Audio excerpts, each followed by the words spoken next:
पूजा रामपुर नगर में auto rickshaw चलाती थी। वो गर्भवती थी। 2 महीने पहले ही किसी दुर्घटना में उसके पति की मौत हो गई थी, जिसके बाद से घर की जिम्मेदारी पूजा के ऊपर ही थी। उसके घर में उसके साथ सिर्फ उसकी सास कमला ही रहती थी। पूजा की सास पूजा को बहुत परेशान करती थी, लेकिन फिर भी वो बिना कुछ बोले सब कुछ सहती रहती। पूजा माँ दुर्गा की भक्त थी। कुछ भी हो जाए वो बिना माँ दुर्गा की पूजा किए घर से नहीं निकलती थी। वो स्टेशन पर अपना ऑटो रिक्शा लगाती थी। वहीं से उसे जो सवारी मिलता उसे वो उसकी मंजिल तक पहुंचाती। सुबह से लेकर रात तक पूजा रिक्शा चलाती, जिससे किसी तरह से उसका गुजारा हो रहा था। एक दिन रात को जब पूजा घर लौटी तो माँ जी, ये लीजिए आज की कमाई। बस इतना ही? पूरे दिन भर की इतनी कमाई? हाँ माँ जी, आज इतनी कमाई हुई है। आज कम पैसेंजर ही मिल पाया। तुम मुझे मूर्ख बनाती हो। पैसा बचाकर अपने और अपने बच्चे के लिए रखती हो और कहती हो कि इतनी कमाई हुई। नहीं माँ जी, मैं जो भी कमाती हूँ आपको ही दे देती हूँ। मैं तो अपने पास एक भी पैसा नहीं रखती। दूसरे दिन जब पूजा अपना ऑटो लेकर जाती है तो उस दिन उसे एक भी सवारी नहीं मिलती। अरे ये क्या, सुबह से शाम हो गई, आज एक भी सवारी मुझे नहीं मिली। आज घर पर खाना कैसे बनेगा? मैं तो किसी तरह भूखी रह लूंगी, लेकिन मेरे पेट में पल रहे मेरे बच्चे का क्या? उसे मैं कैसे भूखा रखूं? नहीं नहीं, एक सवारी तो कम से कम मिलना ही चाहिए, नहीं तो आज हमें भूखा ही रहना पड़ेगा। लगता है उस बाबू साहब को कहीं जाना है। अरे बाबू साहब, आपको कहीं जाना है क्या? हाँ जाना तो है। आइए ना, मैं आपको छोड़ देती हूँ। नहीं, मेरा ड्राइवर गाड़ी लेकर आ रहा है, मैं रिक्शा से नहीं जाऊंगा। पूजा काफी दुखी हो जाती है। उस दिन पूजा को एक भी सवारी नहीं मिलती। उसे खाली हाथ ही घर लौटना पड़ा। अरे मुंह क्या लटकाई है, ला दे आज की कमाई। माँ जी, आज तो एक भी सवारी नहीं मिली।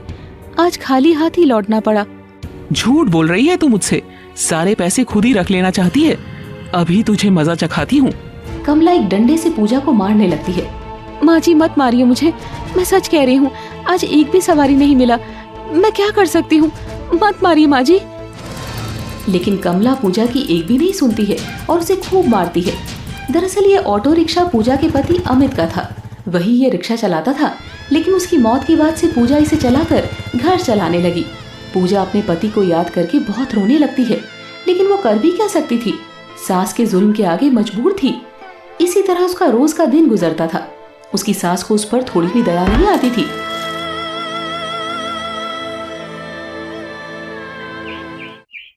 अगले दिन सुबह सवेरे पूजा माँ दुर्गा के मंदिर जाती है। माँ दुर्गा से पूजा कहती है, हे माँ दुर्गा, मेरा इस दुनिया में आपके सिवा कोई नहीं है। मेरे इस बच्चे का ध्यान आप ही को रखना होगा माँ। मेरे इस बच्चे को कोई तकलीफ मत होने देना माँ, इसका ध्यान रखना माँ। इसके बाद वो हमेशा की तरह अपना ऑटो रिक्शा लेकर काम पर निकल जाती है। स्टेशन पर जाकर चिल्ला चिल्लाकर सवारी को बुलाने लगती है। आइए आइए, कहाँ जाना है? मैं आपको आपके मंजिल तक पहुँचा दूंगी। आइए मेरे ऑटो रिक्शा में।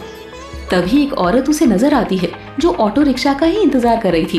पूजा उसके पास जाकर उससे कहती है, आइए दीदी, कहाँ जाना है आपको? मेरे ऑटो रिक्शा में आइए, मैं आपको पहुँचा देती हूँ। अरे तुम तो गर्भवती हो, इस हालत में काम कर रही हो, तुम्हें कोई परेशानी नहीं होती? मैं गरीब हूँ दीदी, अगर अपनी तकलीफ देखूंगी तो कमाऊंगी कैसे, और कमाऊंगी नहीं तो खाऊंगी कहाँ से? मेरे बच्चे को इस दुनिया में लाने के लिए ही मैं ये सब कर रही हूँ। मैं उसे भूखा नहीं रख सकती दीदी। तुमसे मिलकर आज मुझे पता चला कि माँ होना क्या होता है। तुम्हारी परेशानी देखकर मेरी आंखों में आंसू आ रहे हैं। इतना मुश्किल काम हंसते हुए कर रही हो। गरीब हूं ना दीदी, इन सब की आदत हो गई है। बस मेरी तो यही इच्छा है कि माँ दुर्गा की कृपा से मेरे बच्चे का नसीब बदल जाए, उसे मेरी तरह परेशानियों में जीना ना पड़े। दुर्गा माँ सब कुछ ठीक कर देंगी। तुम दिल की इतनी भली हो, तुम्हारे साथ कुछ बुरा हो ही नहीं सकता है। तुम जैसी माँ को मेरा प्रणाम है। अरे ये क्या कर रही हैं आप दीदी? ये सब मत कीजिए, आइए मैं आपको छोड़ देती हूँ। वो महिला पूजा के ऑटो रिक्शा में बैठ जाती है, लेकिन थोड़ी दूर जाने के बाद ही पूजा के पेट में तेज दर्द होने लग जाता है। दर्द से कराहती हुई पूजा ऑटो रिक्शा रोक देती है और वो ऑटो से नीचे उतरकर बैठ जाती है। अरे क्या हुआ तुम्हें? दीदी मेरे पेट में बहुत दर्द हो रहा है, ये दर्द मुझसे बर्दाश्त नहीं हो रहा है। क्या करूं हे माँ, मेरे बच्चे की रक्षा करो माँ। लगता है बच्चे के होने का वक्त आ गया है, मैं अभी एम्बुलेंस बुलाती हूँ। उस महिला ने एम्बुलेंस बुलाया और पूजा को अस्पताल पहुंचाकर वहां एडमिट करवा दिया और उसके बाद वो वहां से चली गई। बच्चा होने का समय हो गया है, लेकिन उसके लिए तुम्हें काउंटर पर 50,000 रुपए जमा कराने होंगे, उसके बाद ही हम कुछ कर सकेंगे। डॉक्टर ने पूजा से कहा। 50,000? लेकिन मेरे पास तो इतने पैसे नहीं है, मैं बहुत गरीब हूँ, कुछ कीजिए ना डॉक्टर साहब, मैं इतने पैसे नहीं दे सकती। अगर पैसे नहीं थे तो किसी छोटे मोटे अस्पताल में जाती। अभी हम कुछ नहीं कर सकते, अपने किसी घर वाले को खबर करो और पैसे का इंतजाम करो। पूजा ने अपनी सास को फोन किया और सारी बात बताई। अरे फोन रख करमजली, इतने पैसे मैं कहाँ से लाऊंगी? पैसे क्या पेड़ में उगते हैं? पड़ी रहे वहीं, मैं कुछ नहीं कर सकती। तुझे और तेरे बच्चे का मैंने ठेका नहीं ले रखा है, चल रख फोन। कमला फोन रख देती है और उसे देखने तक नहीं आती है। पैसे नहीं मिलने की वजह से पूजा को अस्पताल से निकाल दिया गया। वो अस्पताल के बाहर ही पड़ी रही और दर्द से छटपटाती रही। हे माँ दुर्गा, ये किस पाप की सजा दे रही हैं आप मुझे? मैं दर्द बर्दाश्त नहीं कर पा रही हूँ माँ, मेरी और मेरे बच्चे की रक्षा करो माँ, रक्षा करो माँ। कि तभी वो महिला फिर से उसके पास आ गई। अरे तुम यहाँ रास्ते पर क्यों हो? मैंने तो तुम्हें अस्पताल में भर्ती कराया था ना। क्या करें दीदी, अस्पताल में मुझसे 50,000 रुपए मांगे, मैं गरीब इतने पैसे कहाँ से दूंगी, इसीलिए उन्होंने मुझे बाहर निकाल दिया। तुम चलो मेरे साथ, यहीं पास में दुर्गा माँ का एक मंदिर है, वहीं हमें आश्रय मिलेगा। पूजा उस महिला के साथ माँ दुर्गा के मंदिर चली गई और वहाँ पर उसने एक बेटे को जन्म दिया। उसका बेटा पूरी तरह से स्वस्थ और तंदुरुस्त था। हे माँ दुर्गा, आपका बहुत बहुत धन्यवाद, आपने मेरे बच्चे को बचा लिया माँ। दुर्गा माँ अपने भक्तों को कभी निराश नहीं करती पूजा। अरे मैंने तो आपको अपना नाम नहीं बताया, तो फिर आपको मेरा नाम कैसे पता? आप तो साक्षात मेरे लिए माँ दुर्गा ही बनकर आई हैं। आप कौन है दीदी? तभी एक चमत्कार होता है और वहाँ तेज रोशनी फैल जाती है और वो महिला माँ दुर्गा के रूप में पूजा के सामने प्रकट हो जाती है। आप स्वयं माँ दुर्गा हैं। मेरा जीवन तो धन्य हो गया माँ, आपने मेरे लिए इतना कुछ किया। हाँ पूजा, मैं माँ दुर्गा हूँ। मैं इतनी देर से तुम्हारी परीक्षा ले रही थी। तुम अपने बच्चे के लिए इतना दर्द सहने को तैयार हो। तुम्हारा मुझ पर से विश्वास नहीं उठा। तुम परीक्षा में सफल हुई बेटी। मैं तुमसे बहुत प्रसन्न हूँ पूजा। मैं तुम्हें वरदान देती हूँ कि आज के बाद से तुम्हें तकलीफ नहीं होगी। तुम्हारे जीवन में सिर्फ खुशियाँ ही होंगी। तुम्हारे पास किसी चीज की कोई कमी नहीं होगी। तुम्हारा बेटा सर्वगुण संपन्न होगा। जो कोई भी तुम्हें तकलीफ देने की कोशिश करेगा वो मूर्ति में बदल जाएगा और 1 वर्ष तक वहीं रहकर तुम्हारे घर की सुंदरता बढ़ाता रहेगा। तथास्तु। ये बोलकर दुर्गा माँ वहाँ से अंतर्ध्यान हो जाती है। पूजा की आंखों में खुशी के आंसू थे। दुर्गा माँ के वरदान के हिसाब से पूजा के लिए एक बड़ा सा महल बन गया जिसमें सारी सुख सुविधाएं मौजूद थी। पूजा के पास अभी किसी चीज की कोई कमी नहीं थी।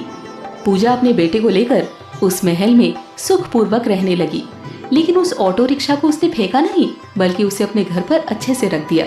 लेकिन कुछ दिनों बाद कमला को सारी बात पता चल गई कि पूजा के पास बहुत संपत्ति आ गई है, तो लालच के मारे वो पूजा के पास आ गई। बहू, ये क्या बात हो गई?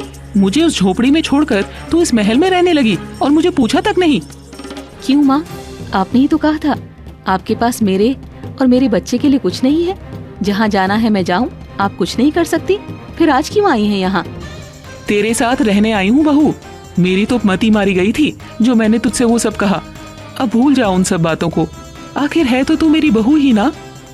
ये बात तब सोचना चाहिए था माँ जी, तब तो आपने हमें मरने के लिए छोड़ दिया था। कमला और बर्दाश्त नहीं कर पाई और अपने पुराने रूप में आ गई।